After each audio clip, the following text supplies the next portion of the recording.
شو دا د دې لپاره و چې کوم شی چې ستاسو په سینو کې پټ دی الله هغه وازمي او ستاسو په زړونو کې چې کوم خیره دی هغه را برسیره کړی الله د زړونو په حال ډیر ښه پوهیږي إن الذين تولوا منكم يوم التقى الجمعان إنما استزلهم الشيطان ببعض ما كسبوا ولقد عفى الله عنهم إن الله غفور حليم لتاسنه کوم خلکو چې د مقابله په ورځ شاړه ولې و د هغو د تیر وتلو سبب دا و چې د هغو د جنو کمزوري له عمل شیطان د هغو په کې خوې ولې وي الله هغو ته بخنه وکړه الله ډیر تیری دونکي او د زغم څښتن دی يا أيها الذين آمنوا لا تكونوا كالذين كفروا وقالوا لإخوانهم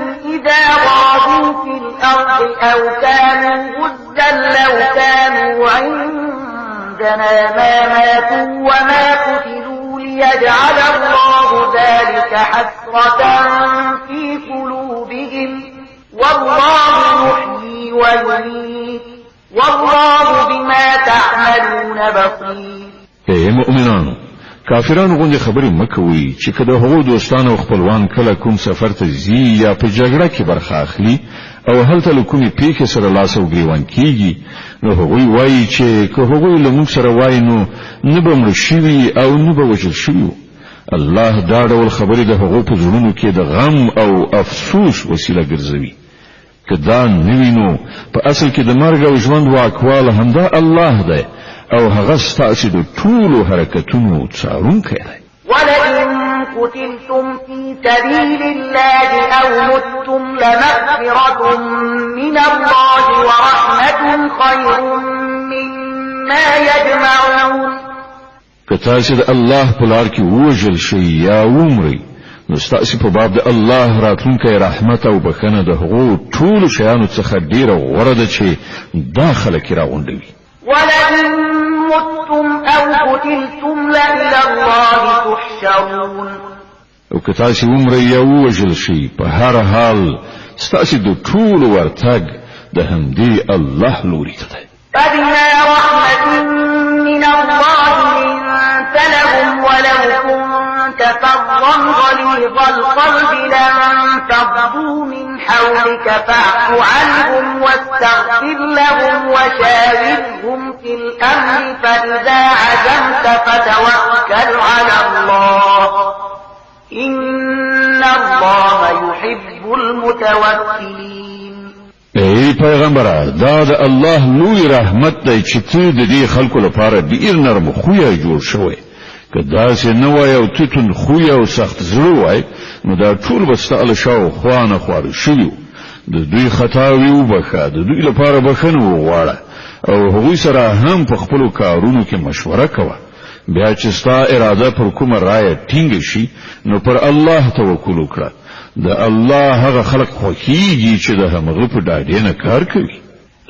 ينصركم الله فلا غالب لكم وإن يخذلكم فمن ذا الذي ينصركم من بعده وعلى الله فليتوكل المؤمنون. که الله مرستندوی وي نو هیڅ قوت در باندې برلاس کېدای نشي او که هغه تاسو پریږدي نو بیا له هغه وروسته څوک دی چې تاسو مرسته وکړای شي؟ څوک چې رښتینی مؤمنان دي هغوی دي یوازې پر الله توکل وکړي. وما كان لنبي أن يغل ومن يغل يأت بما غل يوم القيامة ثم توفى كل نفس ما كسبت وهم لا يظلمون. دا د هیڅ پیغمبر کار نشي کېدای چې هغه خیانت وکړي او هر څوک چې خیانت وکړي هغه بل خپل ټول خیانت سره د قیامت په ورځ حاضر شي. بیا به هر سا کښته د هغه د کړو پوره بدلا ورکړای شي او پر هیڅ چا به هیڅ تیری ونشي. أفمن اتبع رضوان الله كمن باء بسخط من الله ومأواه جهنم وبئس المصير. خنو دا څنګه کېدای شي چې څوک تل د الله په خوښه روان وي، هغه د هغه چا غوندې کار وکړي چې د الله په غضب اخته شوی وي او د هغه وروستی منزل دوزخ وي چې هغه ډیر ناکاره استوګنځی دی. هم درجات عند الله والله بصير بما يعملون.